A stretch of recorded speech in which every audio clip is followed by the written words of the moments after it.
ਸਲਾਮ ਅਲੈਕੁਮ ਜੀ। मैं सरगोदे दे रहण वाला बीमार रहना। असी प्यो पुत्र मजदूरी करन आए सा तो वो शादी करके पत्नी किते चला गया, मैंने कला छोड़ गया। तो मैं बीमार रहना, पिलियां पानी पै गया।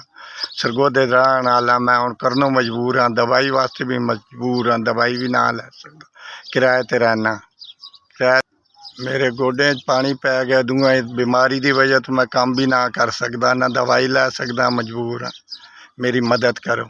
पुत्रे दे आसे ते आया सा नाल लाहौर तो, शादी करके लाहौर दे भी गायब हो गया। सरगोदे दे रहण वाला, बेगम भी बीमार है, उत्थे रहिंदी है, मैं इत्थे हाँ, किसी ने कह भी ना सकदा। तुहाडे वास्ते दुआ करांगा, मेरे वास्ते मदद की जाए, बीमार हाँ।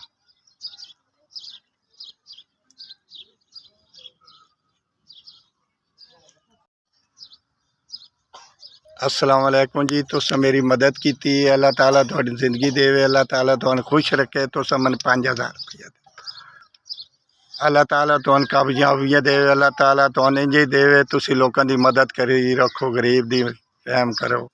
तुहाडा बहुत शुक्रिया।